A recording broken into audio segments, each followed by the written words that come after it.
You are listening to the new man beyond the macho jerk and the new age wimp.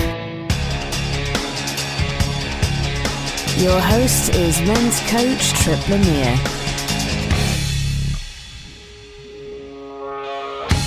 Could you be a drama queen without even knowing it? Are you focusing on your problems or the outcomes you want? And how does playing the blame game kill your passion for life? The Power of TED author David Emerald is here to talk about drama, victimhood, and how you can stop pointing fingers to empower yourself in any situation.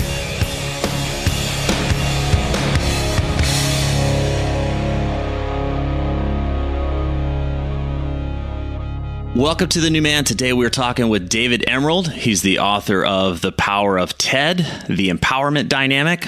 David, thank you so much for being on the program today. My pleasure, Tripp. Great to be with you. So first off, when I tell people about this book, they say The Power of TED. Oh, I watched the TED Talks. I've seen some of that stuff, but this has nothing to do with the TED Talks. This is what TED is an acronym for, the empowerment dynamic. So just right off the bat, why should the guy that's stuck in traffic right now care about the empowerment dynamic? What's the empowerment dynamic going to do for him? Great question. And first of all, yes, there's a little bit of brand confusion between the TED Talks and the Power of TED, and have a great deal of respect for the TED Talks. But for the guy who's stuck in traffic, if you're stuck in traffic, you're probably feeling pretty empowered, probably feeling victimized, and the reason why the guy stuck in traffic should care is you're in the current reality that you're in. What's your choice? How do you choose to respond to it? Do you choose to respond to it from what I call a victim stance or a victim orientation, or do you choose to make more resourceful and empowered choices, given the limited number of choices you might have at that moment? Okay, and one of those, he might be, well, I don't have any choice. I'm stuck in my car, but I think one of the choices that we've got is, well, I still have an attitude or I still have an outlook that I bring to this, or an orientation. Exactly. Is that one? Tell us more about that. Well, yeah, it is our orientation toward life, and there are times. Let me take a step back and make an important distinction here, which will also kind of give the listener a broader frame about what TED is about. Okay, great. Is that to me, there's a very important distinction between victimization and victimhood. And victimization is something that happens to all of us. It's part of the human condition. That guy stuck in traffic is in that moment feeling victimized because there's what defines victimization to me is when there's a dream or desire, something that we want that's being denied or thwarted. Okay. And so in that moment, not able to make it in traffic, and my wanting to get home or get to where I'm going is being denied. And I often think of victimization as being on a scale of 1 to 10, with 1 being mundane. So I don't know, being stuck in traffic, depending on the situation. I don't know, it might be a 2 or a 3. And then there are people who live most of their lives at the 9, 10 end of the victimization scale. But that victimization is distinct from victimhood. And victimhood is a source of identity. It's an orientation to the world. It's a way of being. So that guy who's stuck in traffic has a choice. Has the choice between seeing and choosing a response, even though he's being victimized, without falling into victimhood. That victimhood would be, oh God, here we go again. I'm stuck in traffic again. This always happens to me. And that's kind of the woe is me. So TED really stands as what I call a challenger to victimhood while acknowledging the reality of victimization. So this is not a Pollyannish way of thinking and being.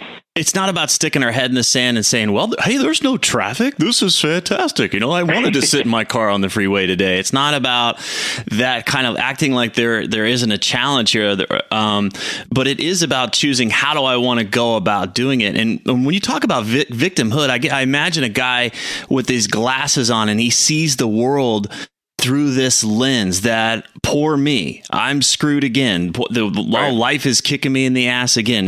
Is that is that a fair way to describe victimhood? Yeah, that would be victimhood. And going through life that way, what we tend to do is there is a frame that's in the TED work that I refer to as an orientation that I call the orientation's FISBEs, which stands for focus, inner state, and behavior. So what we focus on engages an emotional response, which then drives our behavior. So the victim orientation, what we tend to do is we put our focus on problems, what we don't want and what we don't like.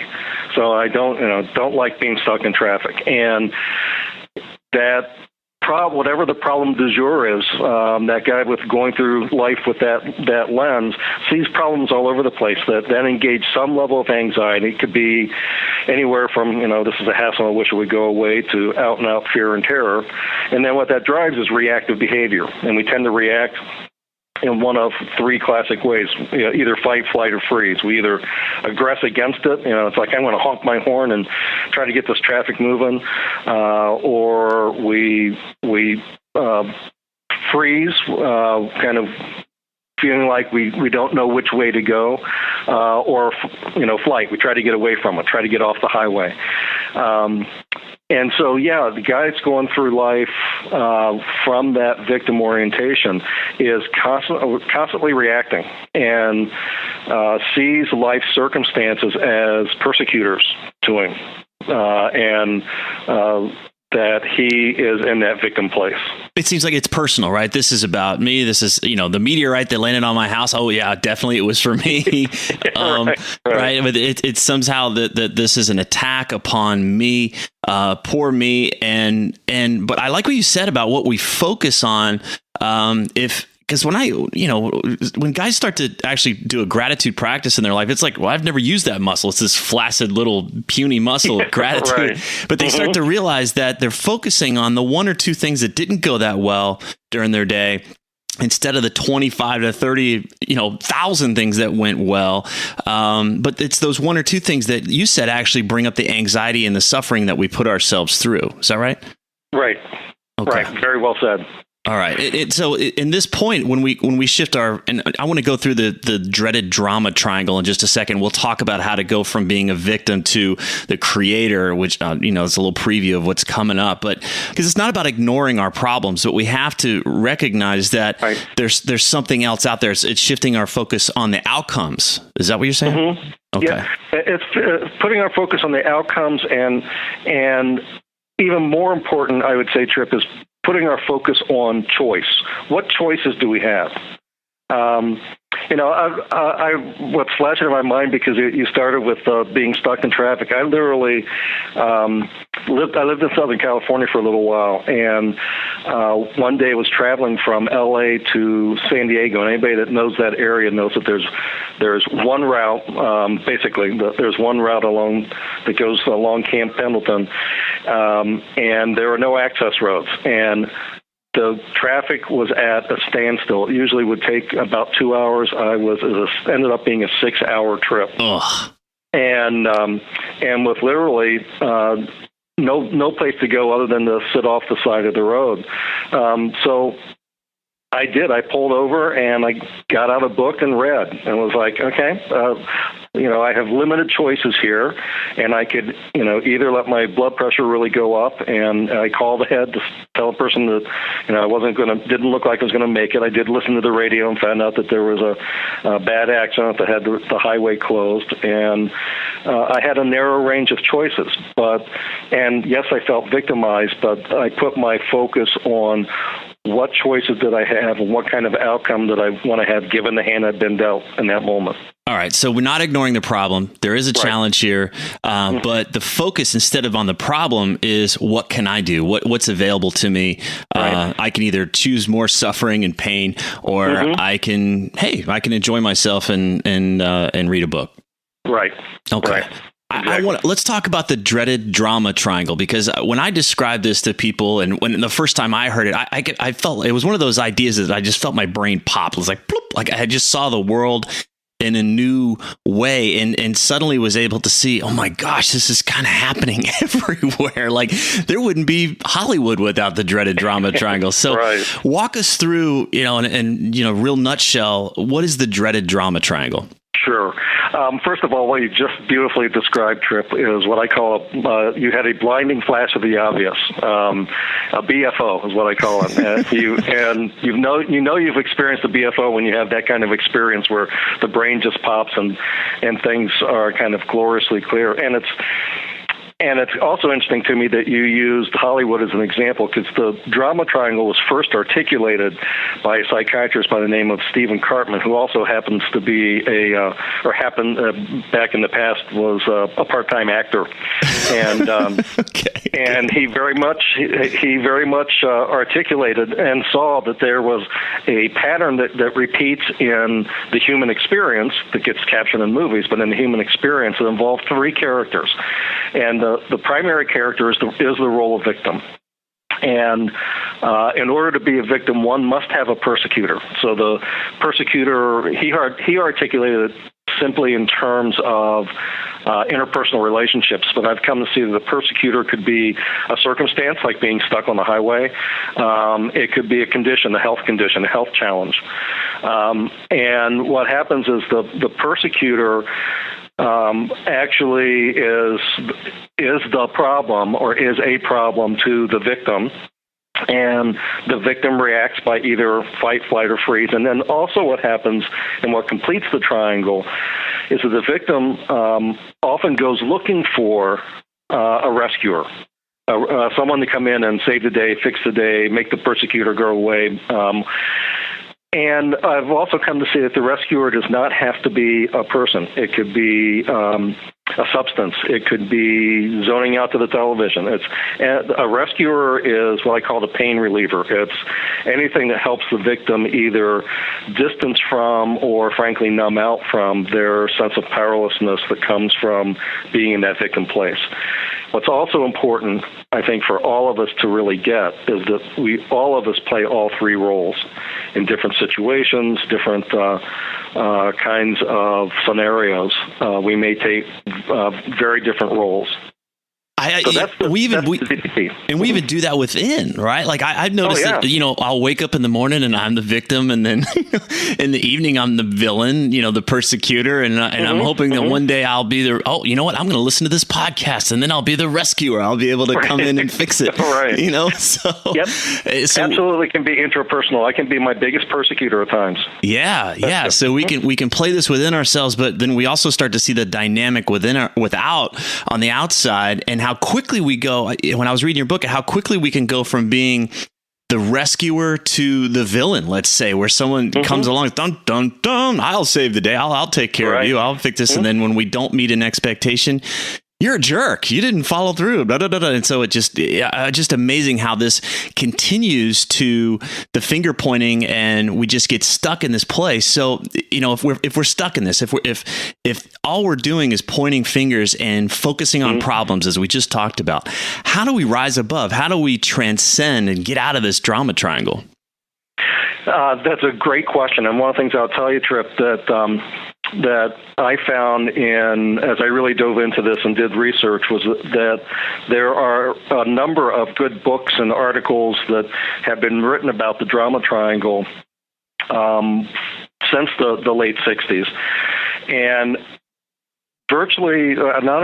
everything I found basically would come down to, now that you understand that, to use a little bit of Brooklyn accent, don't do it no more. Right? now that you see it, just don't. Just stop it. Stop it. Right. And what I know in terms of the human experience is that there's no way out from within the triangle. That it really does require a shift of mind, an upgrade in our personal operating system is language that I often use, and so it really requires us to shift. It begins with shifting our focus and really claiming for ourselves our desire for and our capacity to step into what I call a creator orientation. So the creator orientation, instead of woe is me, But now we get into, what do I want to create? We come back to what we were just talking about. Is that right? Right, exactly. And so I'll do the FISB for the creator orientation. So again, the focus interstate behavior. So as I adopt a creator orientation, where I put my focus is on what I want to create. To me, there's really two aspects of being a creator. But it starts with putting a focus on, what do I want? Rather than reacting to what I don't want, what is it that I want to see happen in my life? What is it that I want in this moment if I'm dealt a lousy hand like sitting in that car? But as I focus on what I want in my life, what it engages as an inner state is a passion, a desire, maybe even love for what it is that I want to manifest or go after in my life. And that passion and the desire then gives me the energy to go for it, and we go for it via what I call baby steps. So the behavior is whatever the next step is that is going to help me move toward and or get clearer about that vision or outcome. So baby steps can be, I need to have this particular conversation, or I want to listen to that podcast, or I want to go get this degree that's going to help me in the work life that I want to create for myself. And that is a much different orientation to life. And one of the other things I'd say about adopting a creator orientation is that it's got to be conscious, that it's a conscious choice, whereas so much of the victim orientation and, frankly, the DDT, the dreaded drama triangle, is less than conscious. I mean, it's we kind of go through life sleepwalking and thinking that a day without drama is as good as it gets. And what I'm here to say, and I know what you're all about, is a day without drama is not at all as good as it gets. That it can be a heck of a lot more fun, a lot more energizing to live life focused on what it is that we want to go after.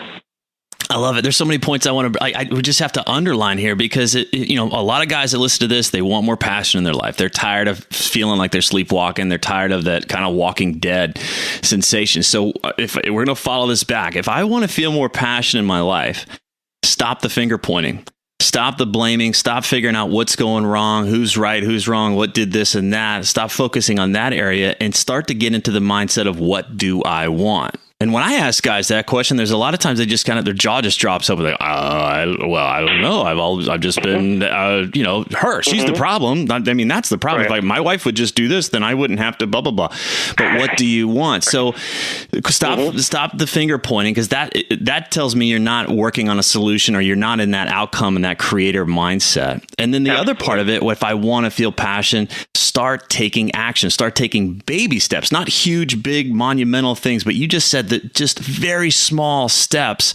You underline that. Let's. I don't want to assume that everybody understands the importance of baby steps, because once we get into a creator mindset, we start to see the vision that we want for ourselves. We might go big. So why baby steps?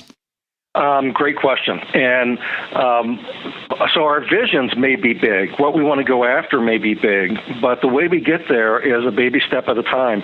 I'll tell you where I got the notion of baby steps. Part of my background, Tripp, is that I have quite a career in leadership and organization development. And I'm not going to go deeply down that path, other than to say that that a leadership development program that I used to manage and co-facilitate within, we did a process that in the book I call dynamic tension. It really builds off of Robert Fritz's creative tension, and where we focus on vision, we tell the truth about current reality, and then we take whatever the next steps are that are going to begin to move us from our current reality toward our vision. The reason why I'm bringing that up is that what I found, and this is not exclusive to men by any means, but I think particularly for men, it's like if we set a vision, there's a part of us that says, I've got to figure it all out before I take that first step. And we spend so much time, especially in organizational life, planning the work rather than that's the old plan the work before you work the plan. Well, a lot of us have spent a lot of time in organizations doing detailed planning, and we get to step D, and it's void because of something unanticipated. And And so I started introducing this notion of baby steps after having watched the movie What About Bob? Because the baby steps is a key point in that funny movie. And I started introducing the notion of baby steps into the program, and we started getting feedback from people saying that was one of the biggest takeaways for them, was they didn't have to have it all figured out. Just takes the pressure off. It does take the pressure off. And here's what I can tell you about every time we take a baby step, one of three things is going to happen. Absolutely guarantee you, one of three things is going to happen. Most of the time it's going to be just that, a baby step forward, add some momentum. Sometimes you take a baby step and it's a misstep, so it's a step back, it's a mistake. And in adopting a creator orientation, even those steps back can be important data points for what did I learn from that, what does it tell me about how I can move forward. So it may be a step up, it may be a misstep.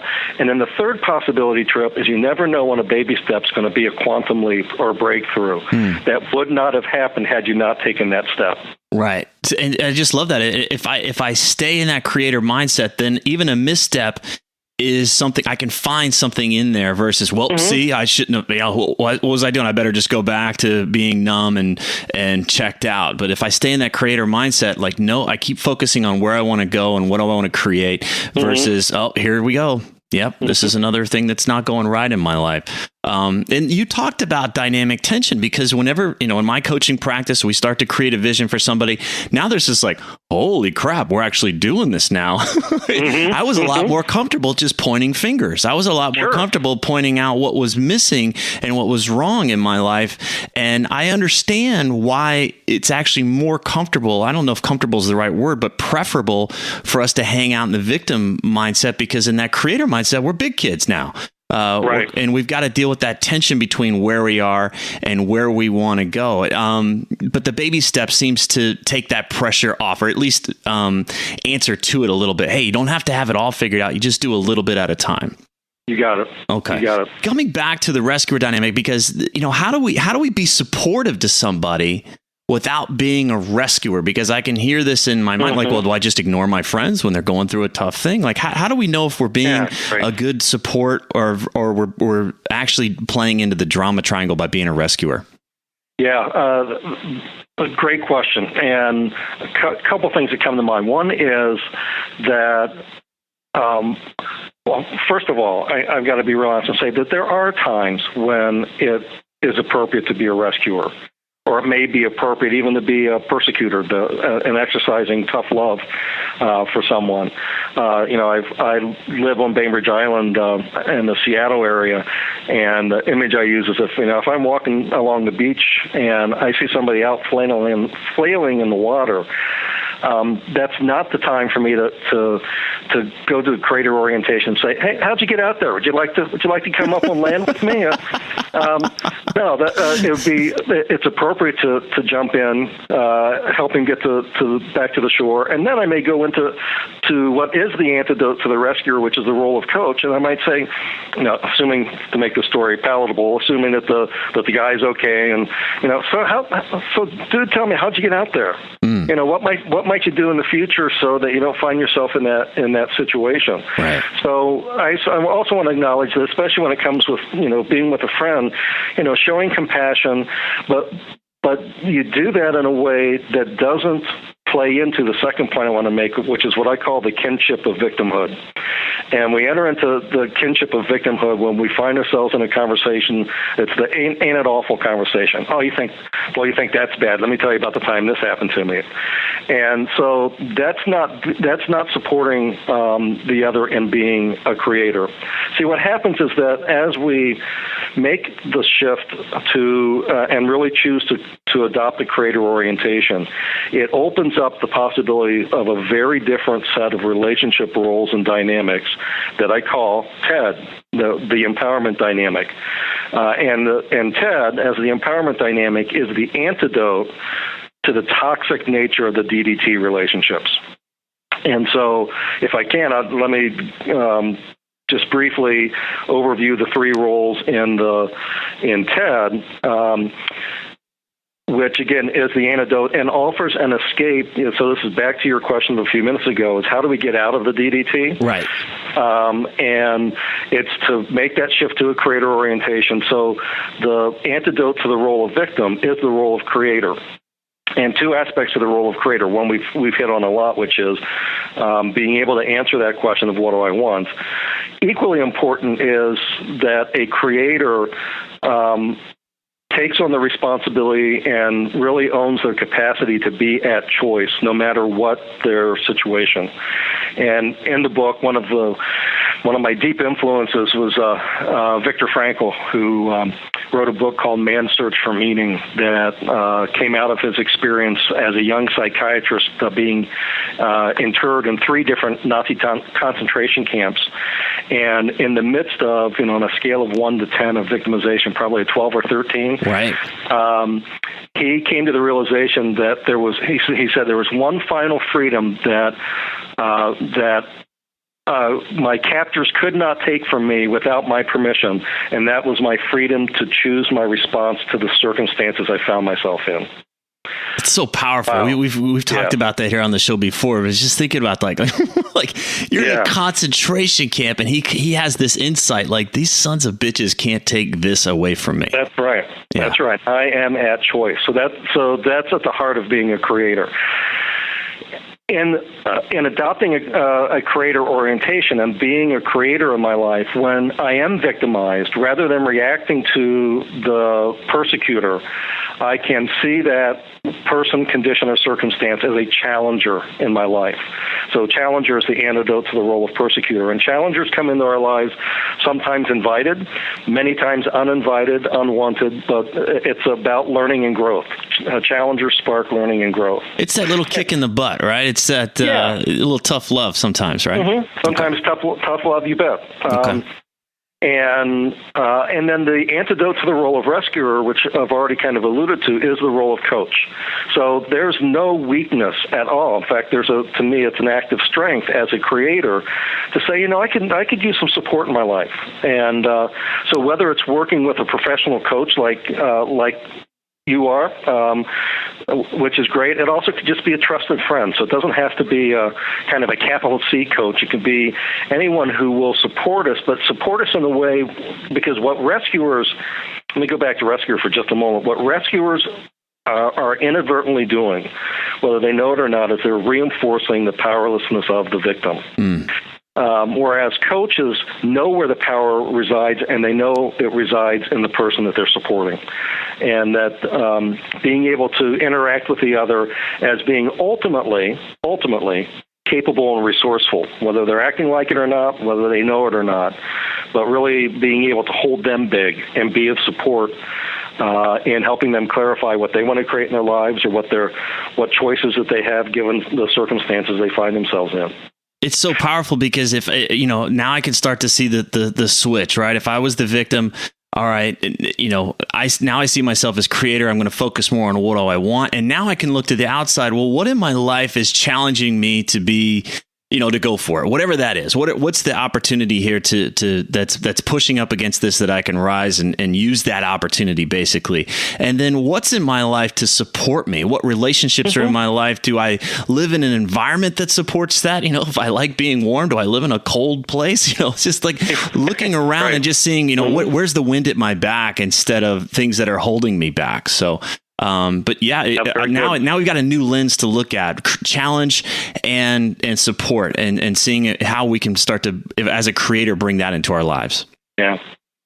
I got to say, and I usually don't bring this up in interviews, but just with the quality of conversation we've had here, I was very honored when I published the book and went looking for endorsements. That I remember my editor calling and saying, if you could have anybody endorse your book, who would it be? And I said, well, guys, Stephen Karpman, but I have no idea if the guy's still alive or not.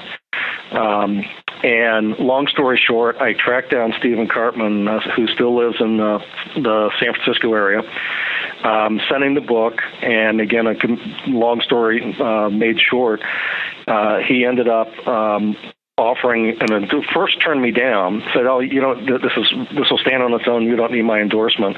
And he came back to me several weeks later, and he offered his endorsement. He says the empowerment triangle, he calls it, but the empowerment dynamic is a highly original and effective escape from the drama triangle. What he shared with me is that it was the first effective escape he had seen articulated. Beautiful. So I think, and I just gotta say that this came out of my own experience, and a little bit of the story behind the story is that I was the book, even though it's a fable.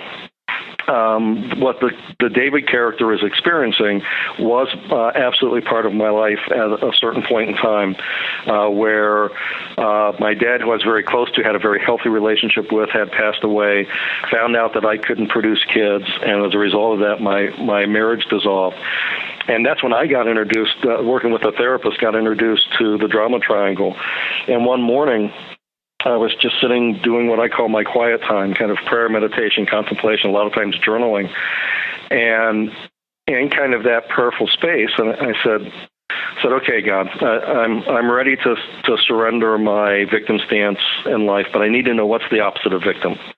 And the word creator just popped into my mind. It wasn't like I heard a voice, but it was right there. And that really began literally a couple decades long journey of thinking about these things off and on, and then starting to wonder, well, if creator is the opposite of victim, is there an opposite or now an antidote to the rescuer or persecutor roles? So That's a little bit of the story behind the story. Thank you for sharing that. I was wondering how much of the book, because for those that haven't read it yet, it's a story. It's a fable, as you said, and it's easy. It's short. That's one of the reasons why it just gets in there and tells this information and relays it in a beautiful way. But I was wondering how much of this was really true for you. So thank you so much for sharing that and giving us a little insight into what inspired you there.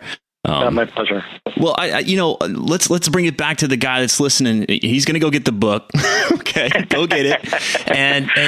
But what's one thing that he can do today? One little practice or a little nugget that he can take away that he can use to empower himself. Mm-hmm. Boy, great question. And what immediately pops in my mind is what range of choices do I have in this moment? What range of choices do I have in this moment? And if I think that becomes kind of a mantra, or if we're going to make it a mantra, that I guess it would be as a statement, say, I have choices in this moment.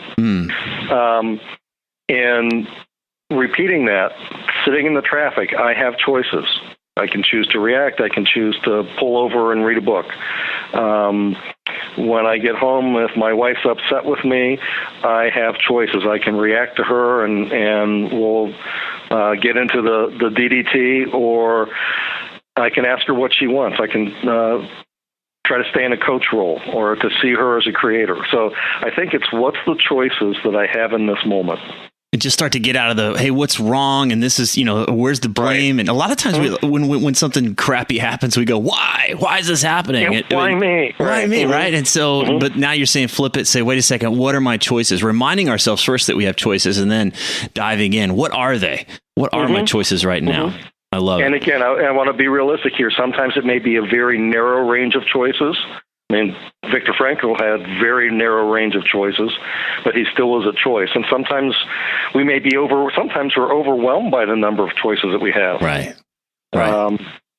So again, I don't want to be Pollyannish here. Sometimes the choices are limited, but we're always at choice. I'm inspired by this, and I know that, some of your work actually goes into organizations as well and leadership training. I can't wait till this starts to get into Washington, D.C. and our state capitals, because they're really good at pointing out what went wrong and who did what. Are. And but we're not hearing, hey, what's the outcome we want to create and how are we going to do it? What are the baby steps? And so I really appreciate you taking the time. David Emerald, Power of TED, go pick it up. What's the best place to learn about you and to pick up the book? I would have people go to the website, which is simply powerofted.com. And the book is really, frankly, available everywhere, certainly on Amazon.